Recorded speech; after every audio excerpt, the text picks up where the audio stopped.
नमस्कार विद्यार्थी मित्रों, आज अपनी समक्ष धोरण 12 एकाउंट भाग 1 નું ચેપ્ટર નંબર 1 ભાગીદારી વિષય પ્રવેશનું બીજું લેક્ચર છે। હવે મિત્રો, અગાઉના લેક્ચરની અંદર આપણે આ ચેપ્ટરમાં ભાગીદારીનો અર્થ, ભાગીદારીના લક્ષણો, ભાગીદારી કરારનામું એટલે કે ખતપત્ર, આ બાબતોનો આપણે અભ્યાસ કર્યો છે। હવે આગળ વાત કરીએ છીએ મિત્રો, નવો મુદ્દો છે ભાગીદારી કરારનામા। ભાગીદારી કરારનામા એટલે કે ખતપત્રની ગેરહાજરીમાં, ભાગીદારી કરારનામા એટલે કે ખતપત્રની ગેરહાજરીમાં એટલે કે કરાર ન કર્યો હોય અથવા કરારની અંદર ઉલ્લેખ ન કર્યો હોય ત્યારે હિસાબોને અસર કરતી ભારતીય ભાગીદારી કાયદા 1932 ની જોગવાઈઓનો અભ્યાસ કરવાનો છે। એટલે મિત્રો, ટૂંકમાં હું તમને કહું છું, જ્યારે કરારની અંદર ઉલ્લેખ ન હોય અથવા તો કરાર ન કર્યો હોય ત્યારે 1932 ના ભારતીય ભાગીદારી કાયદાઓની જોગવાઈઓનું પાલન કરવું પડે છે। કરારની અંદર ઉલ્લેખ હોય તો એ પ્રમાણે જ, પણ જો કરારની અંદર ઉલ્લેખ ન હોય અથવા તો કરાર પત્ર એટલે કરારનામું તૈયાર ન કર્યું હોય ત્યારે 1932 ના ભારતીય ભાગીદારી કાયદાની નીચેની જોગવાઈઓનું પાલન કરવામાં આવે છે। હવે આ જોગવાઈની વાત કરીએ, કઈ કઈ જોગવાઈઓ છે કરારમાં ઉલ્લેખ ન હોય ત્યારે અથવા કરારનામું તૈયાર ન કર્યું હોય ત્યારે। તો પહેલી જે વાત કરીએ કે ભાગીદારો છે એમની મૂડી છે ને એ પરસ્પર સમજૂતીથી લાવશે। ભાગીદારો પોતાની મૂડી કેટલી લાવી, કયા ભાગીદારે કેટલી મૂડી લાવી તે અંગે ભાગીદારો પોતાની પરસ્પર સમજૂતીથી નક્કી કરશે। કોઈ ભાગીદારને ફરજિયાત મૂડી લાવી એવું નથી, એટલે ભાગીદારને મૂડી લાવી એ ફરજિયાત નથી। અને કાયદામાં એટલે કે 1932 ના ભારતીય ભાગીદારી કાયદામાં પણ આના અંગે કોઈ બંધન કરતા નથી।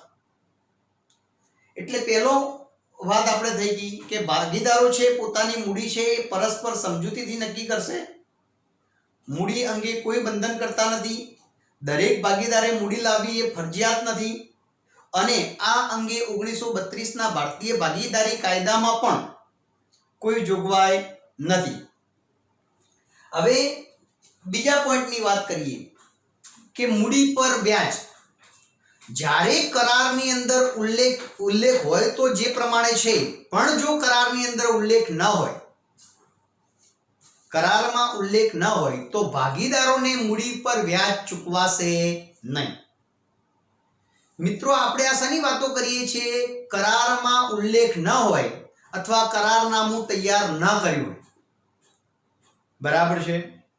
તો ભાગીદારો મૂડી છે એ પરસ્પર સમજૂતીથી નક્કી કરશે, દરેક ભાગીદારે મૂડી લાવવી એ ફરજિયાત નથી અને કાયદામાં પણ આના વિશે કોઈ બંધન કરતા નથી।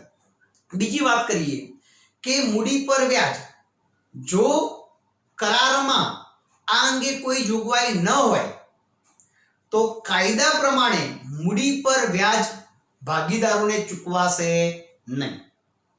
એ જ રીતે ત્રીજો પોઈન્ટ, ભાગીદારો જે ઉપાડ કરે, કરારમાં ઉલ્લેખ ન હોય તો એની વાત છે આ બધી, તો ભાગીદારો ઉપાડ કરે તો ઉપાડ પર વ્યાજ વસૂલ કરી શકાય નહીં। એના પછી નેક્સ્ટ, ભાગીદારો વચ્ચે નફો નુકસાન સરખા હિસ્સે વેચાય। કરારમાં ઉલ્લેખ ન હોય ત્યારે કરારની ગેરહાજરી। એના પછી કોઈ ભાગીદાર પેઢીને લોન ધીરે, કોઈ ભાગીદાર પેઢીને લોન ધીરે, દાખલા તરીકે આપણે વાત કરી દીધી એબીસી પેઢી છે અને એના 3 ભાગીદારો છે એબીસી, પેઢીનું નામ છે એબીસી અને ભાગીદાર એ, ભાગીદાર બી અને ભાગીદાર સી છે। તો કોઈ ભાગીદાર પેઢીને લોન આપે, ભાગીદાર પેઢીને લોન આપે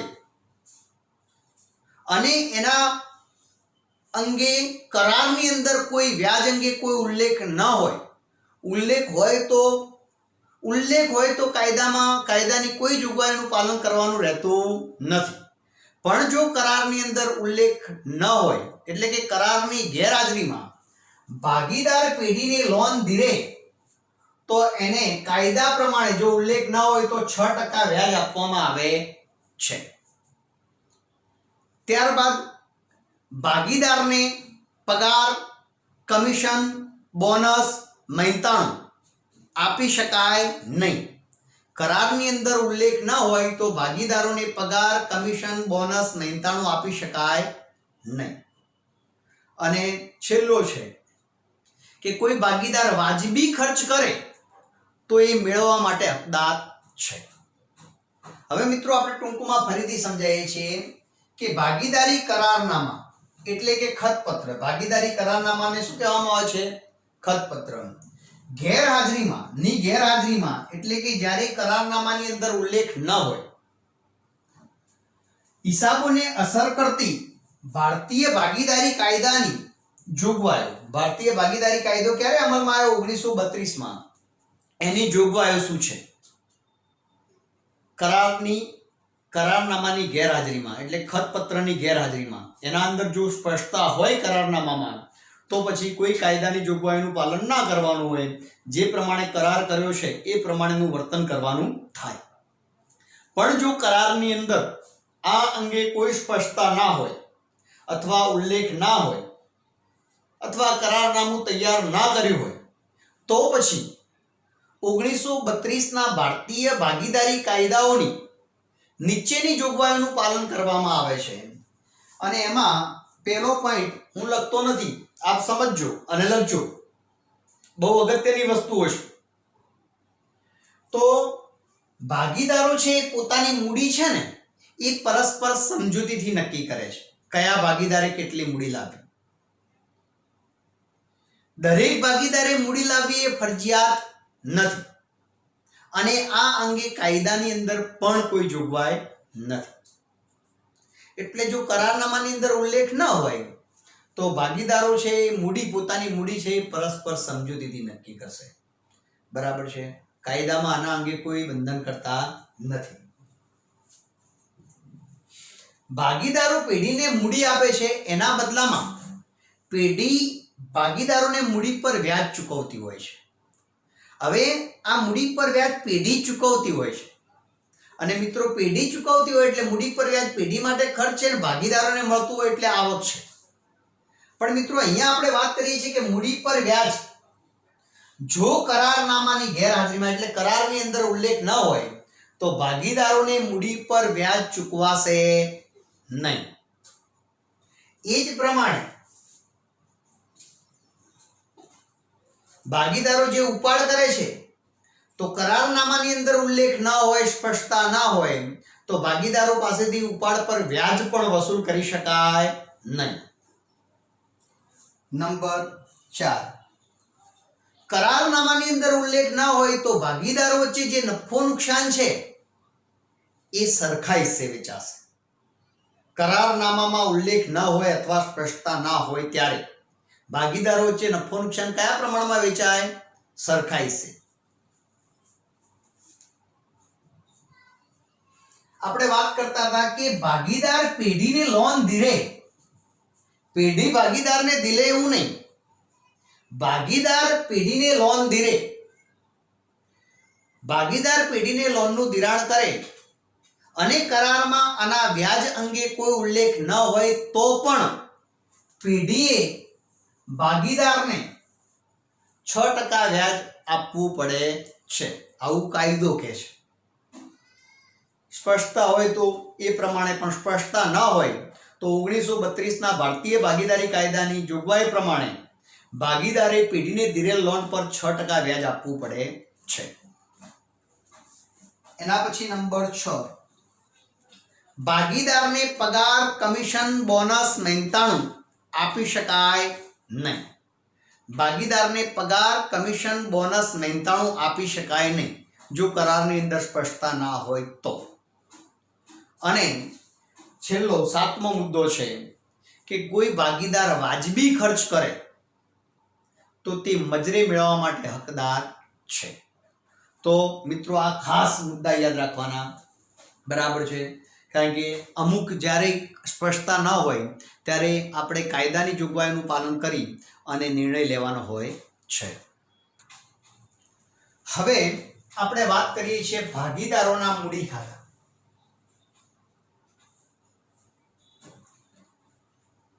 ભાગીદારો છે, ભાગીદારોએ પેઢી સાથે વ્યક્તિગત રીતે જે વ્યવહારો કર્યા હોય તેની નોંધ કરવા માટે ભાગીદારી પેઢીના ચોપડે ભાગીદારોના મૂડી ખાતા તૈયાર કરવામાં આવે છે.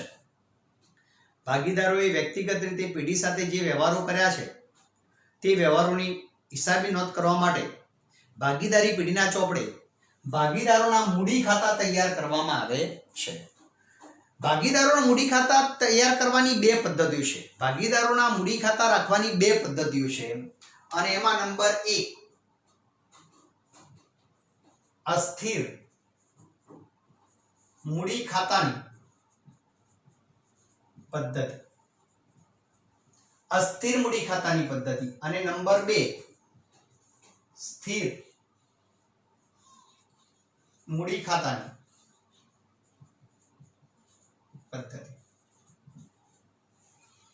ભાગીદારોના મૂડી ખાતા રાખવાની કેટલી પદ્ધતિઓ છે મિત્રો? બે પદ્ધતિઓ છે અને બે પદ્ધતિઓમાં અસ્થિર મૂડી ખાતાની પદ્ધતિ અને સ્થિર મૂડી ખાતાની પદ્ધતિ. હવે અસ્થિર એટલે હંગામી મૂડી પ્રથા અથવા મૂડી ખાતાની પદ્ધતિ. હંગામી મૂડી પ્રથા લખો તો પણ ચાલે. અને સ્થિર એટલે કાયમી મૂડી પ્રથા, મૂડી ખાતાની પદ્ધતિ લખી.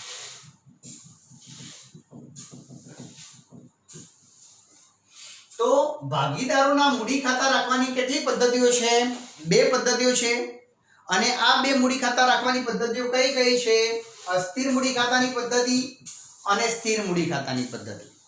અસ્થિર મૂડી ખાતાની પદ્ધતિને હંગામી મૂડી પ્રથા અથવા હંગામી મૂડી ખાતાની પદ્ધતિ અને સ્થિર મૂડી ખાતાની પદ્ધતિને કાયમી મૂડી ખાતાની પદ્ધતિ તરીકે ઓળખવામાં આવે છે. હવે આપણે વાત કરીએ મિત્રો અસ્થિર મૂડી ખાતાની. અસ્થિર મૂડી ખાતાની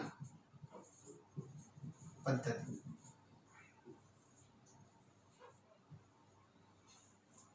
અસ્થિર મૂડી ખાતાની પદ્ધતિ એટલે કે હંગામી મૂડી ખાતાની પદ્ધતિ. તો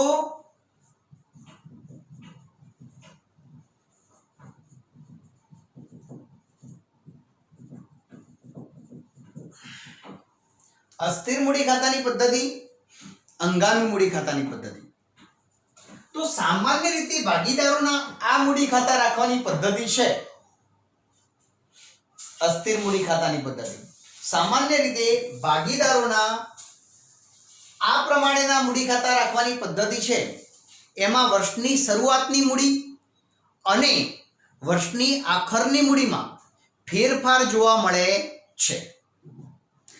અથવા આ રીતે લખવું હોય તો કહી શકાય કે જે મૂડી ખાતા રાખવાની પદ્ધતિમાં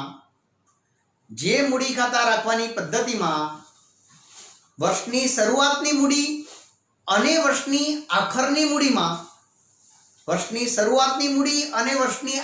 મૂડીમાં ફેરફાર જોવા મળતો હોય તેવા મૂડી ખાતા રાખવાની પદ્ધતિને અસ્થિર મૂડી ખાતાની પદ્ધતિ કે હંગામી મૂડી પ્રથા તરીકે ઓળખવામાં આવે છે. સામાન્ય રીતે જે મૂડી ખાતા રાખવાની પદ્ધતિમાં વર્ષની શરૂઆતની મૂડી અને વર્ષની આખરની મૂડીમાં ફેરફાર જોવા મળતો હોય, એટલે સ્થિર ના હોય, શરૂઆતમાં હોય અને આખરમાં એમાં ફેરફાર જોવા મળતો હોય તેવા મૂડી ખાતા રાખવાની પદ્ધતિને અસ્થિર મૂડી ખાતાની પદ્ધતિ કે હંગામી મૂડી ખાતાની પદ્ધતિ તરીકે ઓળખવામાં આવે છે. અને પેરેગ્રાફ પાડીને ખાસ યાદ રાખવા જેવું કે આ મૂડી ખાતા રાખવાની પદ્ધતિમાં, આ એટલે અસ્થિર મૂડી ખાતાની પદ્ધતિમાં ભાગીદારોને લગતા વ્યવહારો નોંધવા માટે ભાગીદારોને લગતા વ્યવહારો નોંધવા માટે પેઢીના ચોપડે માત્ર મૂડી ખાતું જ તૈયાર કરવામાં આવે છે. તો મિત્રો ફરીથી અસ્થિર મૂડી ખાતાની પદ્ધતિમાં ભાગીદારોને લગતા વ્યવહારો નોંધવા માટે કયું ખાતું તૈયાર કરવામાં આવે છે? માત્ર મૂડી ખાતું જ તૈયાર કરવામાં આવે છે. તો ફરીથી એકવાર, સામાન્ય રીતે જે મૂડી ખાતા રાખવાની પદ્ધતિમાં વર્ષની શરૂઆતની મૂડી અને વર્ષની આખરની મૂડીમાં ફેરફાર જોવા મળતો હોય તેવા મૂડી ખાતા રાખવાની પદ્ધતિને અસ્થિર મૂડી ખાતા પદ્ધતિ કે હંગામી મૂડી ખાતા પદ્ધતિ તરીકે ઓળખવામાં આવે છે. અને આ મૂડી ખાતાની પદ્ધતિમાં ભાગીદારોને લગતા વ્યવહારો નોંધવા માટે પેઢીના ચોપડે માત્ર ભાગીદારોના મૂડી ખાતા જ તૈયાર કરવામાં આવે છે. અસ્થિર મૂડી ખાતામાં ભાગીદારોના મૂડી ખાતા જ તૈયાર કરવામાં આવે છે. તો મિત્રો હવે આપણે મૂડી ખાતાનો નમૂનો લઈશું. બરાબર છે? તો મિત્રો અસ્થિર મૂડી ખાતા એટલે કે હંગામી મૂડી ખાતાની પદ્ધતિ છે, એમાં ભાગીદારોને લગતા વ્યવહારો નોંધવા માટે માત્ર ભાગીદારનું મૂડી ખાતું જ બનાવવામાં આવે છે. હવે મિત્રો આપણે વાત કરીએ છીએ ભાગીદારના જે મૂડી ખાતા છે એના નમૂનાની વાત કરીએ છીએ. તો ભાગીદારોના મૂડી ખાતા અને આ જે ભાગીદારોના મૂડી ખાતા છે, અસ્થિર મૂડી ખાતાની પદ્ધતિ મુજબ ભાગીદારોના માત્ર મૂડી ખાતા જ, ભાગીદારોને લગતા વ્યવહારો નોંધવા માટે માત્ર ભાગીદારોના મૂડી ખાતા જ બનાવવામાં આવે છે. તો આપણે ભાગીદારોના મૂડી ખાતાના નમૂનાની વાત કરીએ.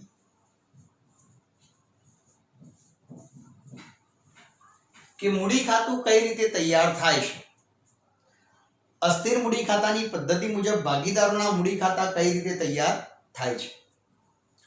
તો ભાગીદારોના મૂડી ખાતા ઉધાર, જમા, તારીખ, વિગત, ભાગીદાર એ છે રકમ રૂપિયા, ભાગીદાર બી છે રકમ રૂપિયા. આ વાત થઈ ઉધાર બાજુની. તારીખ, વિગત, ભાગીદાર એ રકમ રૂપિયા, ભાગીદાર બી રકમ રૂપિયા.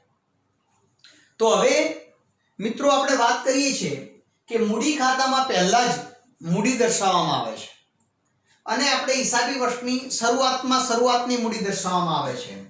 તો અહીંયા શું દર્શાવાય છે? બાકી આગળ લાવ્યા. બાકી આગળ લાવ્યા. અહીંયા શું કહેવાશે? શરૂની મૂડી. એટલે અહીંયા શરૂઆતની તારીખ નોંધવામાં આવે છે અને શરૂઆતની મૂડી ભાગીદાર એ ની મૂડી છે એ એના કોલમમાં નોંધાય છે અને ભાગીદાર બી ની મૂડી છે ભાગીદાર બી ના ખાનામાં કોલમમાં નોંધાય છે. હવે મિત્રો આપણે વાત કરીએ, ભાગીદારને કોઈ પણ રીતે રકમ મળતી હોય પેઢીમાંથી ભાગીદારને રકમ મળતી હોય એટલે કે ભાગીદારની મૂડીમાં વધારો થતો હોય તો એ બધી રકમો છે એ અહીંયા જમા બાજુ નોંધાશે. ભાગીદારને રકમ મળતી હોય એટલે ભાગીદાર માટેની આવકો, પેઢી પાસેથી ભાગીદારને જે આવકો થતી હોય એ જમા બાજુ નોંધાશે અને ભાગીદારોને જે પેઢીને ચૂકવવું પડતું હશે અથવા ભાગીદારના જે ખર્ચા છે પેઢી પ્રત્યેના એ અહીંયા ઉધાર બાજુ નોંધાશે.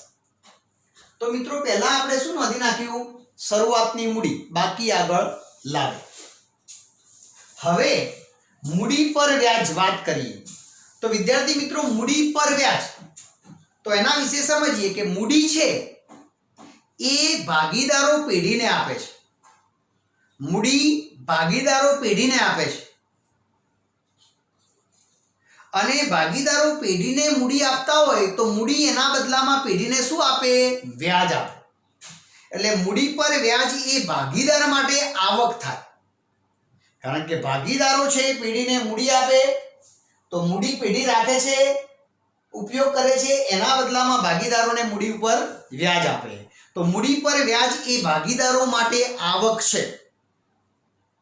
ઓબ્જેક્ટિવમાં પૂછાય તો પણ મિત્રો યાદ રાખવાનું, મૂડી પર વ્યાજ એ ભાગીદાર માટે આવક છે. તો અહીંયા મૂડી પર વ્યાજ,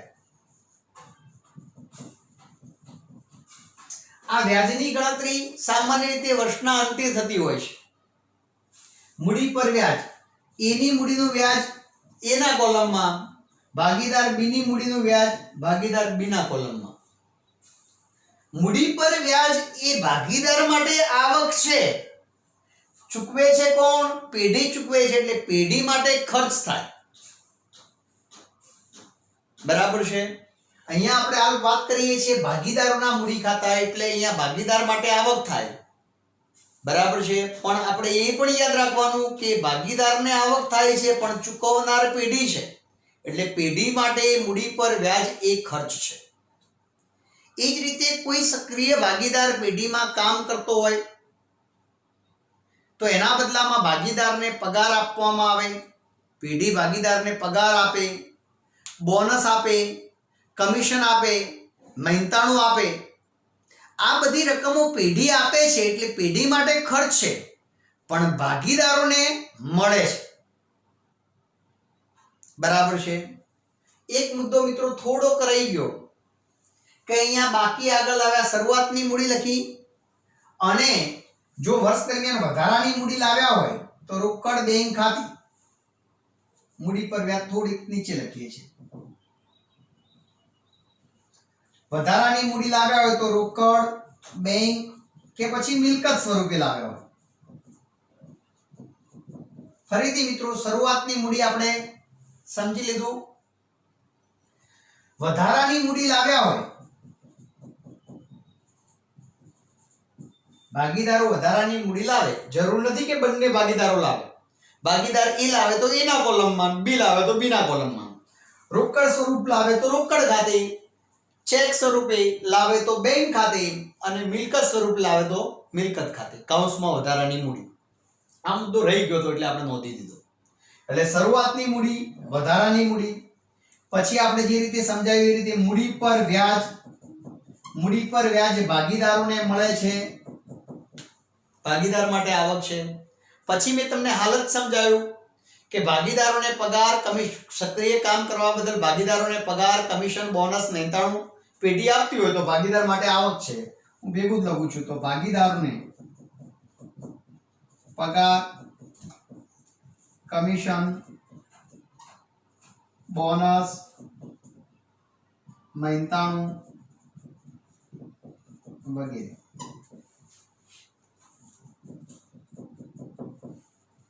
પગાર હોય તો પગાર લખવાનો, બોનસ હોય તો અલગ અલગ લખવાનું. ફરીથી મિત્રો શરૂઆતની મૂડી, વધારાની મૂડી, મૂડી પર વ્યાજ ભાગીદાર માટે આવક છે માટે જમા બાજુ. ભાગીદારોને પગાર, કમિશન, બોનસ, મહેનતાણું મળતું હોય તો એ ભાગીદારોને મળે છે એટલે એમના મૂડી ખાતાની જમા બાજુ આવશે. હવે મિત્રો આ બાજુ મૂડી દર્શાવીએ તો તમને 11મા ધોરણમાં પણ આપ શીખી ગયા છો દરેક વિદ્યાર્થી મિત્રો કે ઉપાડ ખાતું છે તો ઉપાડ ખાતું બંધ કરીને વર્ષના અંતે કયો લઈ જવામાં આવે છે? ઉપાડ ખાતું બંધ કરીને વર્ષના અંતે ભાગીદારોના મૂડી ખાતે લઈ જવામાં આવે છે. અને ઉપાડની ઉધાર બાકી હોય એને બંધ કરવું હોય શું કરવું પડે? જમા કરવું પડે. એટલે ઉપાડ ખાતું જમા કરી અને કયો ઉધારવામાં આવે છે? ભાગીદારોના મૂડી ખાતે.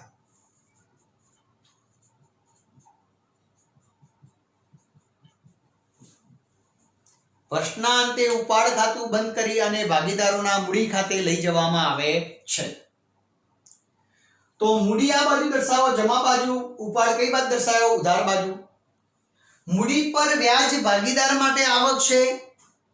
એ જ પ્રમાણે ભાગીદારો પેઢી પાસેથી ઉપાડ કરતા હોય, ભાગીદારો પેઢી પાસેથી શું કરતા હોય?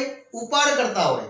અને ભાગીદારો પેઢી પાસેથી ઉપાડ કરતા હોય તો કાયદામાં અથવા કરારની અંદર જોગવાઈ હોય ત્યારે આ ઉપાડ પર પણ વ્યાજ ભાગીદારોએ પેઢીને ચૂકવવાનું હોય છે.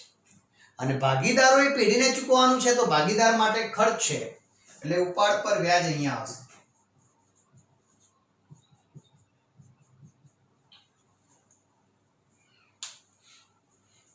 ફરીથી મિત્રો શરૂઆતની મૂડી, વધારાની મૂડી, મૂડી પર વ્યાજ, ભાગીદારોને પગાર, કમિશન, બોનસ, મહેનતાણું, વેતન આ ભાગીદારોને મળે છે એટલે આ બાજુ મૂડી દર્શાવી તો આ બાજુ ઉપાડ, ઉપાડ પર વ્યાજ.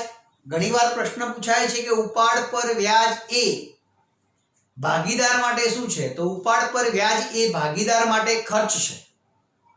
ઉપાડ પર વ્યાજ એ ભાગીદાર માટે ખર્ચ છે, પણ પેઢી માટે એ આવક છે.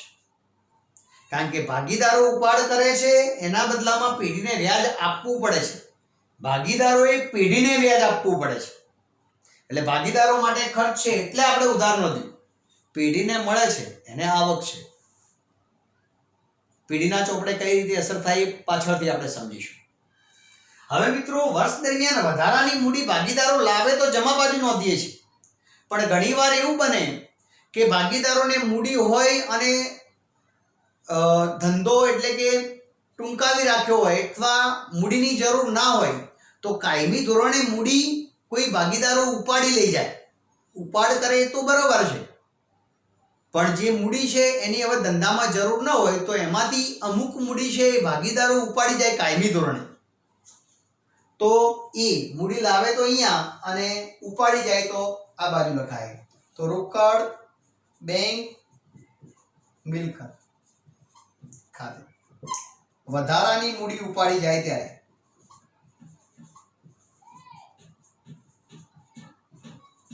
ભાગીદારો વધારાની મૂડી ઉપાડી જાય ત્યારે. તો આ રીતનો પ્રશ્ન છે મિત્રો.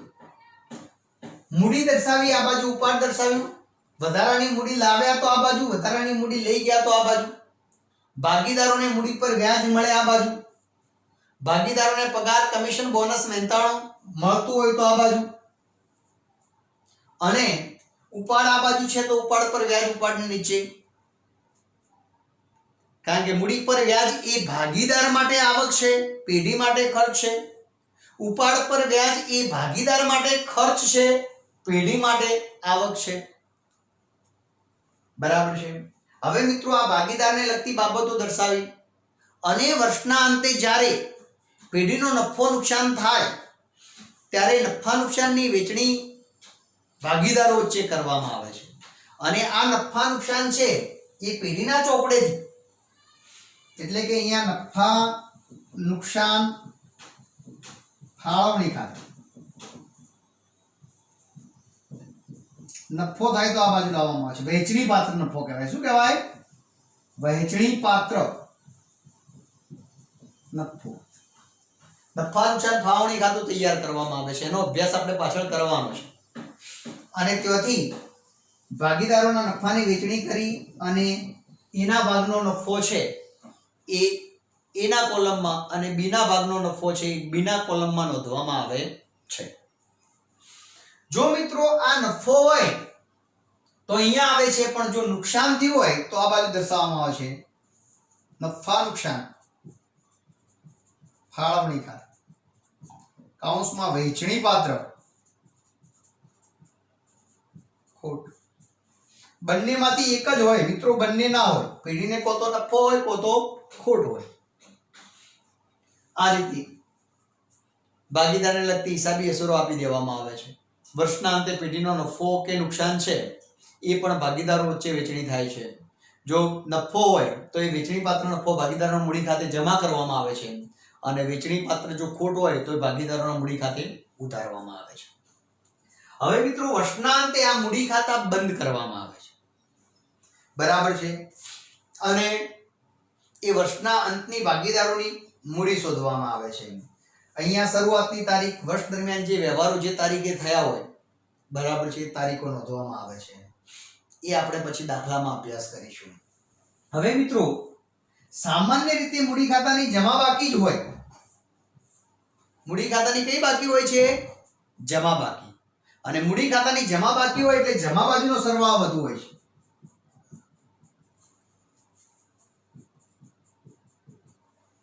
એનો જમા બાજુનો સરવાળો કર્યો, એ અહીંયા મૂક્યો. એના અંદરથી આ ઉધાર બાજુનો સરવાળો કર્યો, એ બાદ કરવાનો. જમા બાજુના બાકીઓ કાઢે તો મિત્રો આવડે આપને, ના આવડે તો પણ ધ્યાન આપજો કે જમા બાજુનો સરવાળો કરી નાખ્યો એ અહીંયા મૂક્યો અને ઉધાર બાજુનો સરવાળો જે કર્યો એ જમા બાજુના સરવાળામાંથી બાદ કરીએ.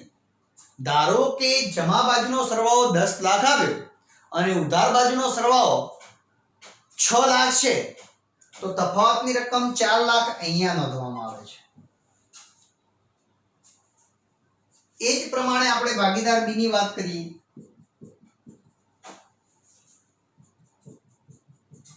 અને એમાંથી પણ ઉધાર બાજુ કાઢી નાખવામાં આવે છે.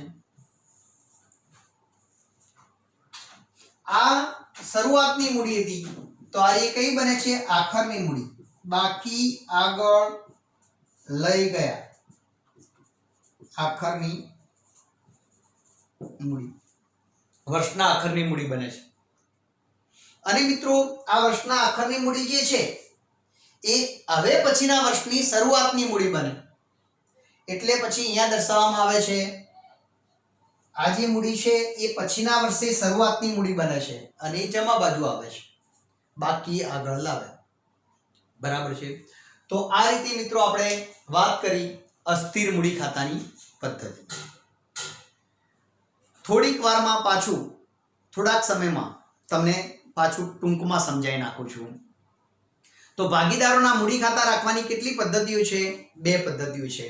એક તો અસ્થિર કે હંગામી મૂડી પ્રથા અને સ્થિર કે કાયમી મૂડી પ્રથા. આપણે વાત કરીએ છીએ અસ્થિર મૂડી ખાતાની પદ્ધતિ.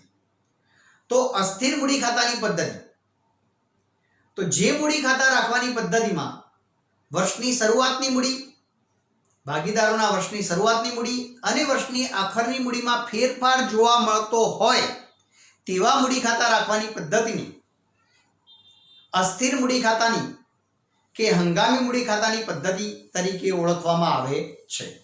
અને આ મૂડી ખાતા રાખવાની પદ્ધતિમાં ભાગીદારોનું માત્ર મૂડી ખાતું જ તૈયાર કરવામાં આવે છે. હવે આ મૂડી ખાતું કઈ રીતે બને એની પણ આપણે સમજણ આપી છે, છતાં પણ ટૂંકમાં સમજાવું છું. આ બાજુ શરૂઆતની મૂડી દર્શાવાય. કોઈ પણ રીતે ભાગીદારને આવક થતી હોય પેઢી તરફથી તો એ અહીંયા નોંધવામાં આવે છે. તો આ શરૂઆતની મૂડી, વર્ષ દરમિયાન કોઈ ભાગીદાર વધારાની મૂડી લાવે તો એ નોંધવામાં આવે છે. પછી મૂડી પર વ્યાજ ભાગીદારને મળે છે માટે જમા બાજુ. ભાગીદારો સક્રિય રીતે પેઢીમાં કામ કરતા હોય એના બદલ પેઢીમાંથી પગાર, કમિશન, બોનસ, મહેનતાણું પેઢીમાંથી એમને મળતું હોય તો એમના માટે આવકની વસ્તુ છે અહીંયા જમા બાજુ નોંધવામાં આવે છે. એ જ રીતે મૂડી આ બાજુ છે, વર્ષના અંતે ઉપાડ ખાતું બંધ કરીને અહીંયા લઈ જવામાં આવે છે, મૂડી ખાતે ઉધારવામાં આવે છે. તો મૂડી પર વ્યાજ ભાગીદાર માટે આવક છે, તો ઉપાડ પર વ્યાજ ભાગીદાર માટે ખર્ચ છે, એટલે ઉધાર બાજુ નોંધવામાં આવે છે. ભાગીદારો વધારાની મૂડી લાવે તો અહીંયા નોંધવામાં આવે જમા બાજુ, પણ ભાગીદારો કાયમી ધોરણે વધારાની મૂડી ઉપાડી જાય તો એ ઉધાર બાજુ નોંધવામાં આવે છે. આટલું સમજ્યા પછી જ્યારે પેઢીના હિસાબો થતા હોય અને પેઢીનો નફો નુકસાન શોધ્યા બાદ આ નફા નુકસાનની વેચણી ભાગીદારો વચ્ચે કરવામાં આવે છે. અને જો એ નફો થાય તો અહીંયા જમા બાજુ લાવવામાં આવે છે અને જો ખોટ થાય તો એ ઉધાર બાજુ લાવવામાં આવે છે. નફો અથવા ખોટ બંનેમાંથી એક જ હશે. અને આ નફાને વેચણી પાત્ર નફો કહેવામાં આવે છે. ક્યાંથી લાવવામાં આવે છે? નફા નુકસાન ફાળવણી ખાતેથી. નફા નુકસાન ફાળવણી ખાતે વેચણી પાત્ર નફો, અને જો ખોટ હોય તો નફા નુકસાન ફાળવણી ખાતે વેચણી પાત્ર ખોટ. આટલી નોંધો કર્યા પછી ખાતા બંધ કરવામાં આવે છે. મૂડી ખાતાની સામાન્ય રીતે જમા બાકી જ હોય છે, એટલે જમા બાજુનો સરવાળો વધુ હોય એટલે જમા બાકી કહેવાય. તો આનો સરવાળો કરવામાં આવે છે, અહીંયા નોંધવામાં આવે છે. તફાવતની રકમ એ આખરની મૂડી બને છે. એ જ રીતે ભાગીદાર બીની પણ આખરની મૂડી શોધવામાં આવે છે. અને મિત્રો આ વર્ષની આખરની જે મૂડી છે એ પછીના વર્ષની શરૂઆતની મૂડી બને છે. તો આજે આ અસ્થિર મૂડી ખાતાની પદ્ધતિ સુધી જ રાખીશું. હવે પછીના લેક્ચરમાં આપણે સ્થિર મૂડી ખાતાની પદ્ધતિ વિશે સમજીશું. આભાર.